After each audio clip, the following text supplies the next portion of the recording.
Welcome to the Ethnically Ambiguous News Hour. I'm Jacqueline Parada. And I'm Amel Khalil. You don't know if I'm white. And you don't know if I'm dangerous. We know for sure she isn't because her country isn't on the Muslim band. Up high, girl. No. Never mind. Okay. Amel, guess what day it is today? It's Wednesday. No, it's International Women's Day. Oh yeah, happy International Women's Day. You too. It's a day that we celebrate us, international girls.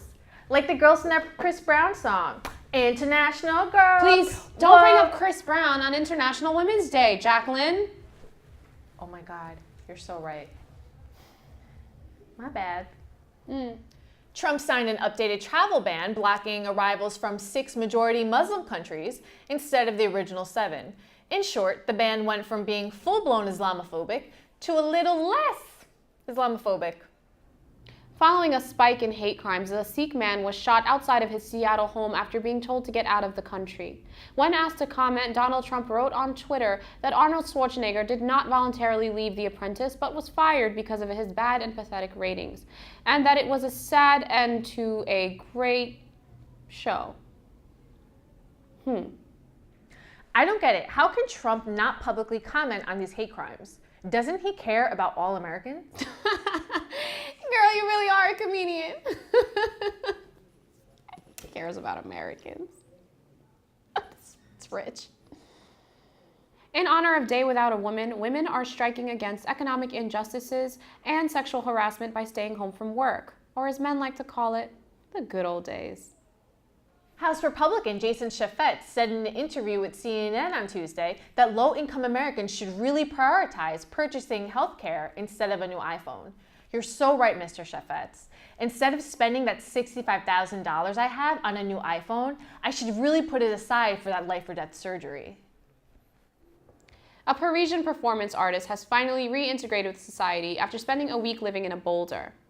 This is the same man who spent a week living in a bear carcass and another on a train station platform. If we're going to celebrate his suffering as performance art, then every Syrian refugee deserves an Oscar. We'll wait.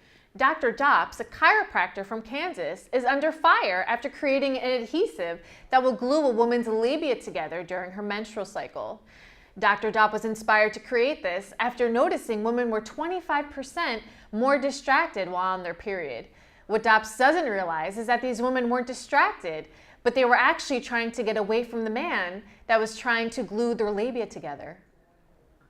So Amel, do you have any creative ways you can share with our viewers of how to politely tell a man who's making you uncomfortable to stop talking to you?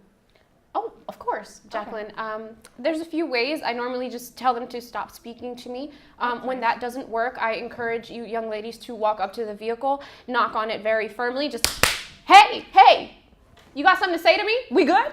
You want me to get in this car and see what happens when I get in this car? Let's see what happens to your tires. You say one more thing. Oh, you're just quiet now, right? You got nothing to say now. Yes, absolutely. This is excellent advice, but we've actually run out of time. So thank you so much for tuning in. And remember, I'm Jacqueline Parada. And I'm Amel Khalil. And you don't know if I'm white. And you don't want to see if I'm dangerous. Yes, absolutely. So make sure if you see Amel walking towards your car, make sure the locks are down and the windows are up. Okay, thank you. Great.